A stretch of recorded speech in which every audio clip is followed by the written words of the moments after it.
Good morning, everybody.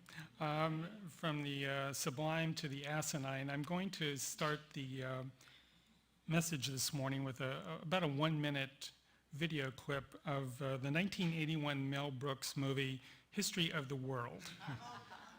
Okay, here we go.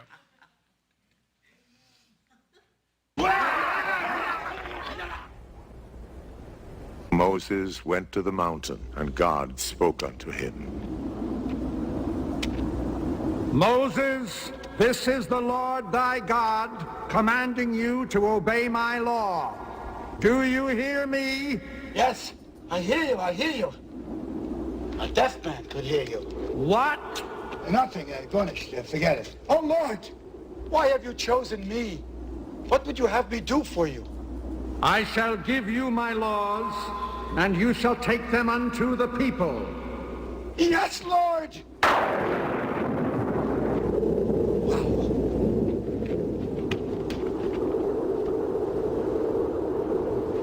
Lord, I shall give these laws unto thy people. Hear me! Oh, hear me! All pay heed! The Lord Jehovah, has given unto you these 10 commandments for all to obey. Okay. I don't consider History of the World to be Mel Brooks' best movie, but I'm going to try to make some sense of what we just saw. The comedian George Carlin does a skit where the 10 Commandments are whittled down to a grand total of 2. And actually, it's more like 1. I'll get to that in just a little bit. He said there's nothing special about the number 10, this is Carlin, and that the number was inflated by religious extremists that wanted to control people. I'm a Buddhist, and in the Buddhist tradition, we have the Eightfold Path, which is mainly a laundry list of suggestions for ethical conduct. Unitarian Universalists, that's us, have 7 principles, or is it now? It's actually 6 values now. 6 values, the numbers are changing.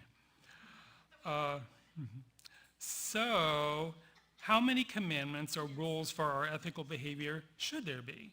15, maybe? Maybe there was 15. 10, 8, 7, 6, 2, none? I'm almost certain the answer isn't 0. It's got to be greater than 0, I think. The idea for my message this morning came from 3 sources, 3 sort of events that happened to me. The first was a bumper sticker. Bumper stickers are rarely sources of wisdom. They're usually humorous sayings or usually proclamations of political identity. But just a few weeks ago, I caught sight of one that read, "What you believe isn't important. It's how you behave that counts." So what you believe isn't important, but it's how you behave that counts. I don't keep a record of bumper stickers that I've read in my lifetime, but this would certainly make the top 10 if I had. My first reaction was to see if the driver was somebody from our congregation. So I said, that's got to be a UU. Who else would put a bumper sticker like that on their car? There was a decal from a local high school, but I did not recognize the driver, so I just assumed it was a teacher with some good practical advice for students. And I'm all for good advice for students because I used to be a teacher. My initial reaction was to accept the statement in full because it embraces, again, that kind of freewheeling spirit of our UU principles. Again, of our, now 6? Actually, I'm mistaken. It is 7 values. It's 7 values. The numbers are hard to keep straight, and that's one of my messages this morning. These numbers are hard to keep straight. It definitely seems to reflect the second principle, which says that we affirm and promote justice, equity, and compassion in human values. And maybe also the fourth, which says there should be a free and responsible search for truth and meaning. If you're a first-time guest this morning or just relatively new to our community, we really do have them 6, 7, 8 principles. That's way too many for an elevator speech. On most days, I can barely remember more than a few of them. Sometimes we use or characterize as being licensed to believe anything we want, but that is most definitely not the case. There are many common beliefs in our current culture that are not consistent with our principles. So no, you can't be a good you and believe anything you want. I used to be a teacher, and I loved giving pop quizzes because I felt it kept students on our toes. I'm just curious, of the 7 or 6 or 8, how many can anybody rattle off real quick? Okay, case closed. It's hard to keep track of all these. What's the first one? The first one, the inherent worth and dignity of all. Okay, that's a good one. If I had to remember one, that would probably be the one I would remember. That's part of my message this morning. There's a lot of rules, and which ones are important? How many should there be? I try to be a good you, and in that tradition, I don't totally agree with the bumper sticker. That's okay, because I have a free and responsible search for truth and meaning. So I think, yes, your behavior is definitely what counts. We should all do the right thing. But how does anyone know what the right thing is unless you've done some preparation ahead of time? The second idea that sort of prompted my thought process this morning was a discussion I heard that runs something like this. It says, it's said that philosophy is not really all that important in modern day affairs. You know, philosophy was something the Greeks did, 2,500 years ago. Since then, the only place you really need philosophy is if you need to satisfy your college liberal arts credits. So you take a class in Introduction to Philosophy or something like that. I completely disagree. I would suggest that everyone does philosophy all the time, whether they realize it or not. They do philosophy even if they never took it in college or never went to college. The main difference is if they're aware of it or not. Are they making an effort, or are we making an effort to think carefully about our actions, or are we just being lazy? The third source for this morning's, and the source of my title for the sermon, comes from a weekly forum that runs in the New York Times called The Ethicist. Is anyone familiar with The Ethicist? A few of you are. Each week, readers send in their moral dilemmas to the forum's moderator, the ethicist, who attempts to untangle a huge variety of problematic human situations. I was cautioned by a friend not to characterize some of them as trivial, but they are definitely not the same. The dilemmas range from relatively minor difficulties to horrific, life-altering traumas. For example, on the trivial side, and again, I was told not to use that word, but what do you do with friends who come to your house with their unruly dogs? That's probably not the worst thing that's going to happen in your life. Or children, yeah. There are some that are so awful, I decided not to even bring them up because I didn't want to ruin your week. I mean, there's some really terrible things out there. There's a ginormous spectrum of things that go on. I'm going to read 3 of these dilemmas that were sent into the ethicist, and I would say they're somewhere in the middle, not on the extremes. And after I read them, I would suggest that you begin thinking about what you would do if you were trying to figure out this riddle. This is case study number 1. I strongly suspect that my husband is developing dementia. His doctors have found nothing wrong with him. I understand that many cognition tests might not find anything amiss in the early stages of disease. And I imagine there are now subtle changes that will eventually become obvious. In the meantime, our decades-long relationship has eroded. My insistence that he engage with me in a meaningful quality relationship has led to endless fighting and brought me to the brink of divorce. Since I've come to understanding that early stage dementia is at the root of our problems, I've quit trying to fix our relationship. Our fighting has stopped, but it's a lonely place to be. It's a huge sacrifice that will narrow my own life significantly. Do we need to both go down with the ship? Can I leave now and let his family deal with this, or am I obligated to stay with him? So that's dilemma number one. Here's dilemma number two. 10 years ago, a few weeks before my mother died, I spent the night with her in intensive care. In the middle of the night, she beckoned me over to her bed. In a hoarse voice, from being intubated the day before, she told me, "I killed Grandma."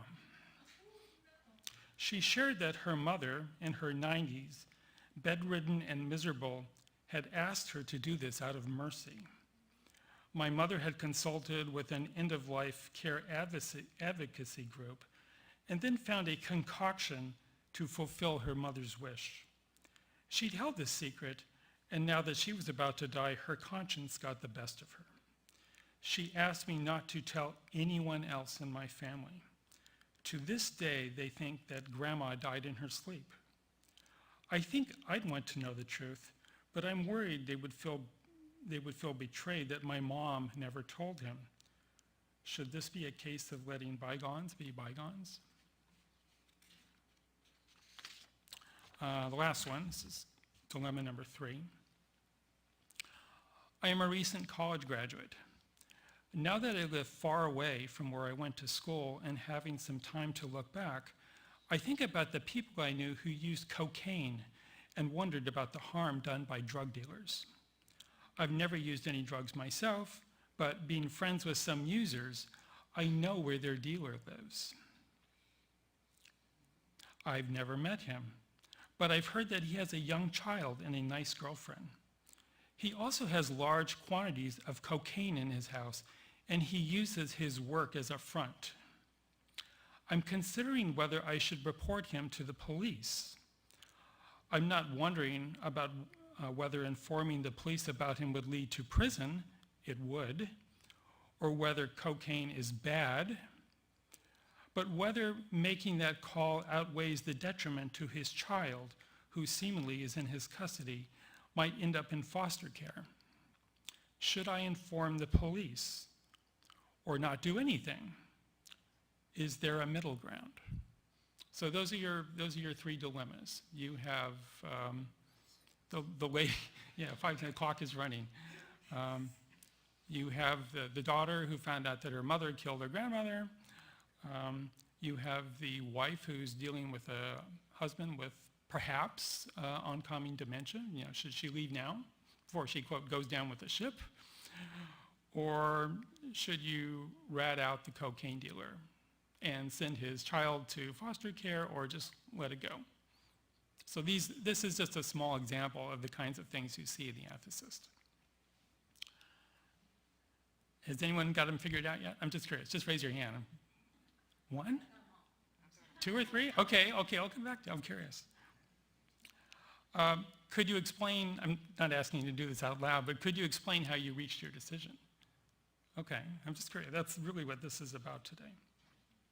I'm not totally satisfied with the ethicist because he rarely comes down with a definitive judgment. I want it to be like a courtroom, where a judge has to make a ruling. Judges don't get, you could do this, maybe you could do that. They don't have that luxury. They have to make a decision. And the ethicist rarely does that.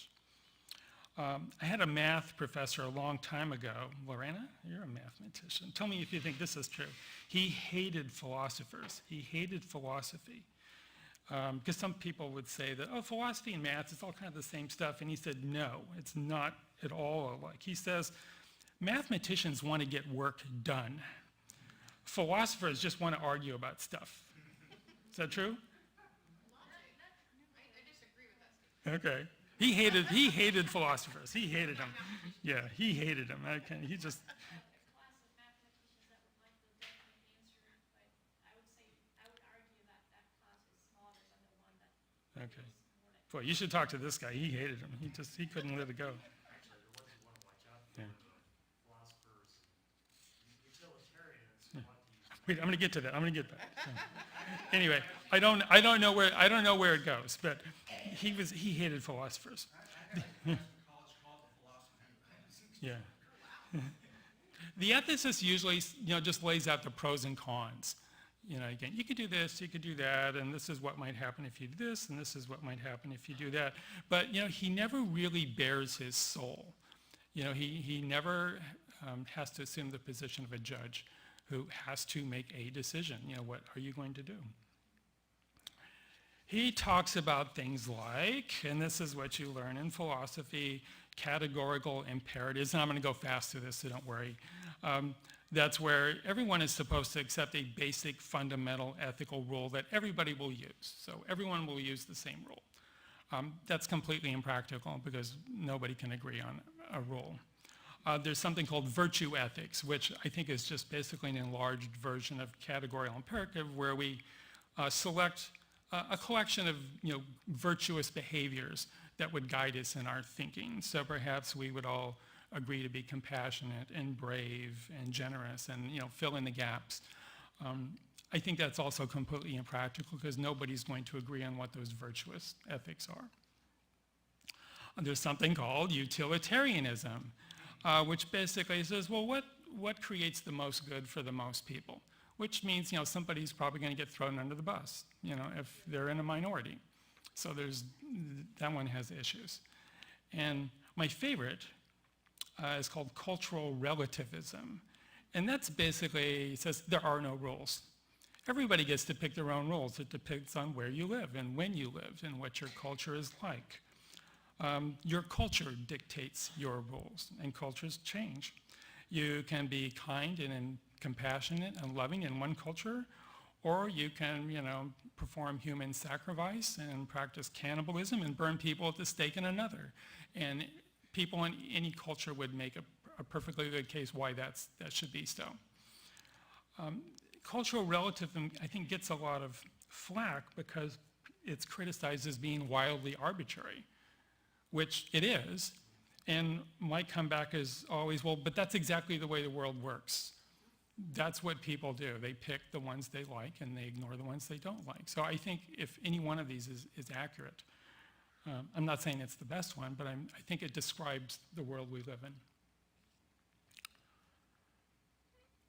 What I've noticed about myself when I'm reading about all these difficult situations in the ethicist is that I never default to the 10 Commandments or the Buddhist Eightfold Path or the UU Principles or even George Carlin. And by the way, I told you he had two. It's really only one. His first commandment was, and I'm cleaning it up a little bit if you know George Carlin. I can't repeat exactly what he said, but he said you should be honest and faithful to people in your life and people that you encountered, and I think that's a perfectly good one. His second commandment is just kind of a sarcastic joke on religion. It says, you should try really, really hard not to kill people, unless, of course, they pray to a different God than you. And I don't think he was counting that. I think it was just a joke. So I really think he only had one, being faithful and honest with people. I would never go to the library or go online to search about a dilemma that I have. It seems to be in there somewhere, and I don't know how much more additional information or reading I need to do. I would never send anything to the ethicist. Although I do enjoy the series, but you'll never see me there. Okay, of these 3 case studies, the ethicist only came close to rendering a verdict on only one. And interestingly, it was the only one I had a clear feeling about. So again, number 1 was now I'm forgetting. Dementia, the lady with dementia. Number 2 was grandma getting murdered by her mother. And number 3 was ratting out the drug dealer. There's only one that I kind of felt comfortable about. I'm curious, how many think it's number 1? Poisoning the dementia one? That was the one I picked. I'm not saying any of them were slam dunks, but I felt that number 1 was the closest one that I felt. Okay. Yeah, again. That's what's interesting about the ethicist. You could, two completely rational, sane people could probably come to a different conclusion. So do we have a consensus? Do you think it was number 1? I'm just curious. I think it's 1. Some people think 2. Okay, it doesn't matter. It doesn't care. Okay. I think it's 1. Let me add to, I'll just very quickly. He said it was, let me rule out number 2, at least what the ethicist said. The euthanasia thing, he said, it was a secret, your mother entrusted you with a secret, let it go. And you're not going to try, what's the point of traumatizing? So that was, he sort of didn't think. The drug dealer was kind of a hairy one too. He said there's lots of people in prison, putting one more person in prison isn't going to fix the cocaine issue.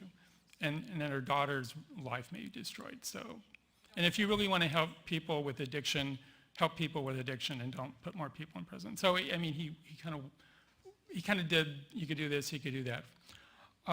For the first one, though, and the one I tended to agree with, I was struck with that. I think I had the same idea that he had. And this is what he said about summarizing his. He says, I'm not saying you're required to sacrifice your well-being to his. The special obligations we have to our loved ones are rooted in the value we place on our relationships with them, with all the resilience and fragility of those relationships. Still, I hope you'll figure out a way to balance your needs with your husband's. That doesn't mean going down with the ship. It means trying to find a way to keep the ship afloat. And that's kind of what I said, it's her husband. And this is kind of the idea I wanted to send you away with this morning. Of the 3, it seems like that was the only one where you're dealing with an issue between 2 living human beings in a committed, or at least used to be committed relationship, between the husband and wife. That resonated with me because I was in a similar situation. My late wife, Debbie, was dying from breast cancer and was incapacitated the last 2 years of her life. When that first happened, I didn't know how long she would live. It wouldn't have made any difference. If the doctors had told me she would live another 20 years in that condition, I would have stayed with her. The simple reason for that was that I loved her. And love is a hard thing to give up. And what's really interesting about the 10 Commandments, they don't say anything about loving other people. No, not once. Go check this. Go home, get on the internet, pull up the 10 Commandments. You stole my joke. Love is the only time love is mentioned in the 10 Commandments is when God says he will show mercy to those who love him and his commandments. He never says anything about loving other people. It's all about towing the line. And so maybe it got dropped. Maybe Moses, dropped it on the way down from the tablet. I don't know. It's a little haphazard. Is how we pick up these things. The New Testament is actually a lot better. In Mark, and I'm just going to read the whole thing. Love the Lord your God with all your heart and with all your soul and with all your mind, with all your strength. And the second is this: love your neighbor as yourself. There is no commandment higher than these. So I'm assuming he's saying it's more important than the 10 Commandments or the 15. Who knows? I'm not a theist. I'm a Buddhist. So I relate much better to the second one. Love your neighbor as yourself. But I don't think this is a completely practical, ethical method either. And the reason is for this. I don't love everyone the way I love my wife, Debbie. And I think every one of us will look at people in our lives and we don't feel exactly the same about everybody. We just don't. And that's not a bad thing. It's just the way it is. That's not emotionally possible for human beings. Dare I say, there are people in this world I'm not especially fond of. That's being charitable. I've bitten my tongue a few times. That's okay, that's a good thing, actually. That's not a reflection on us, but just of our own human limitations, I believe. I suspect we're all like this. So what do we do about that? And this is kind of my closing pitch here. I would propose a conscientious effort to be kind of like the bumper sticker. Do you remember the bumper sticker? What did it say? What you believe isn't important. It's the way you act that counts. I think that if I had to have one commandment, that might be it. What would it look like if you just acted like you loved people? So you really don't, but what if you acted like you did? Would it be good enough to pretend like you loved people? And by pretend, I mean to treat people in a loving manner, even if you don't actually love them. Yeah. I'm not going to guarantee a happy ending for everyone, but it would guarantee that you made an effort to be a conscientious, compassionate human being. And that's my message this morning. Thank you very much for coming.